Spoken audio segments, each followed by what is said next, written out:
اور جب کوئی مدینے والے محبوب کا غلام حضور کے حسن کا ذکر کرے تو پھر بھی تازے ہو کے سنا کرو. جب معجزات بیان ہو تو شوق سے سنا کرو.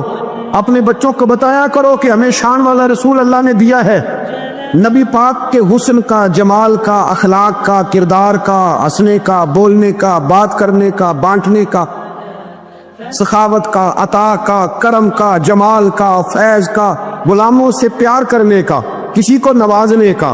میرے رسول پاک علیہ السلام کا یہ تذکرہ یاد کرو، یہ لوگوں کو سنایا کرو. لوگوں کو بتایا کرو کہ جب وہ آمنہ کی گود میں تھے تو پھر بھی بڑے پیارے تھے، جب حلیمہ کے بیڑے میں تھے پھر بھی بڑے پیارے تھے، جب وہ معراج پہ گئے تو پھر بھی بڑی شان تھی، جب سیدہ خدیجہ الکبریٰ کے بستر نور پہ تھے پھر بھی بڑی شان والے تھے.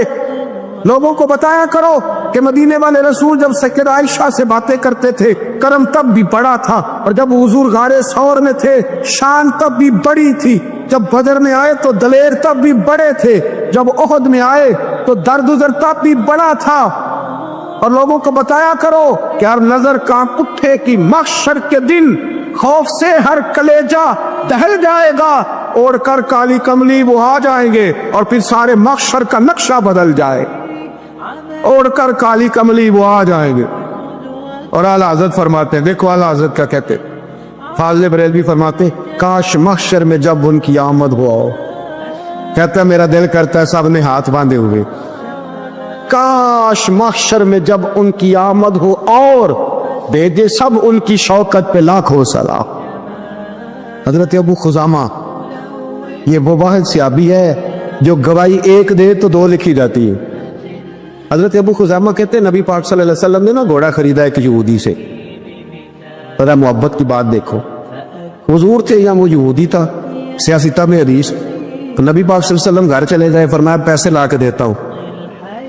پیچھے سے یہودیوں نے کہا تو نے سستا بیچ دیا ہے. نبی پاک پیسے لے کر کے آئے تو حضور نے کہا پیسے رکھو گھوڑا دو. کہنے لگا کون سا گھوڑا، کیسا گھوڑا؟ انہوں نے تو بیچے نہیں. کی آخی جائے جڑا مر جائے یا مکر جائے وہ دا کوئی حل ہے. اس نے کہا کون سا گھوڑا؟ حضور نے فرمایا گھوڑا تو نے بیچا، میں نے خریدا، پیسے رکھ. کہنے لگا کوئی گواہ ہے تو دے. ایک بندہ بھی کہہ دے. اب گواہی کون دے؟ وہاں تو تھا ہی کوئی نہیں. رش لگ گیا، اپنے بیگانے سب جمع ہو گئے. حضرت ابو خزامہ پیچھے کھڑے تھے، دونوں ہاتھ اونچے کر دیے. کہنے لگے سونیا میں گواہی دیتے، میں دیتا ہوں نا گواہی، میں دیتا ہوں گواہی. جب بات کر دی تو یہودی کی بات پوری ہو گئی. نبی پاک صلی اللہ تعالی وسلم نے پیسے دیے، گھوڑا لیا، سب لوگ چلے گئے. چونکہ اس نے کہا تھا ایک بندہ کہہ دے تو دے دیتا ہوں. حضور نے سیدنا بلال حبشی سے کہا گھوڑا لے دا گھر. اور شارحین نے لکھا ہے، شارحین نے، کہ نبی پاک نا لوگ چلے گئے تو حضور نے نا حضرت خزامہ کے یوں گلے میں ہاتھ ڈالا اور حضور ساتھ ساتھ جل رہے، ساتھ ساتھ، اور مسکرا کے فرمانے لگے یار تو نے تو دیکھا ہی نہیں تھا، اور گواہی کیسے دے دی؟ تو تے تھا ہی نہیں. گواہی نہ علماں وچ پھسا سانو، تو یار دی گل سنا سانو. او تے علم دا سکہ نہیں چلدا جتھے عشق قرآن دا ڈیرا ہے. نبی پاک صلی اللہ علیہ وسلم نے فرمایا ابو خزامہ تو تھا ہی نہیں، تو گواہی کیسے دے دی؟ چلتے چلتے کہا. جناب ابو خزامہ ٹھہر گئے، حضور پہ رک گئے، غور سے سرکار کا چہرہ دیکھا، عرض کرنے لگے سونیا کیا کہا؟ میں وہاں تھا نہیں، میں نے دیکھا نہیں تو گواہی دے دی. کیا جملہ ہے، کیا شان ہے، کیا ایمان ہے، کیا قوت ہے. عرض کرنے لگے یا رسول اللہ میں نے تو رب بھی نہیں دیکھا، میں نے کو دیکھا. تو نے کہا وہ ہے تو میں نے کہا ہے، تو نے کہا مالک ہے تو میں نے کہا وہ مالک ہے، تو نے کہا خالق ہے تو میں نے کہا وہ خالق ہے، تو نے کہا اس نے تجھے پیدا کیا ہے تو میں نے کہا ٹھیک ہو گیا، تو نے کہا سجدہ کر تو میں نے کیا، تو نے کہا اس کا ذکر کر تو میں نے کیا، تو نے کہا یہ اس کی کتاب ہے پڑھ تو میں نے پڑھی. تو جب تیرے کہنے پہ میں اتنی بڑی شے مان گیا ہوں تو گھوڑا تو چیز ہی کوئی نہیں، اتنی بڑی شے جو مان گیا ہوں تو گھوڑا پیچھے رہ جائے. سر سے لے کر پاؤں تک تنویر ہی تنویر ہے، جیسے منہ سے بولتی قرآن کی تفسیر ہے. سوچتی تو ہوگی دنیا مصطفیٰ کو دیکھ کر وہ مصور کیسا ہوگا جس کی یہ تصویر ہے. آپ ذرا ماننے کا رنگ دیکھیں، آپ ذرا غلاموں کے ماننے کا، آپ ذرا انداز تو دیکھیں نا غلاموں کے مان. نبی پاک صلی اللہ علیہ وسلم نے کہتے سوڑیا میں نے کو رب دیکھا ہے؟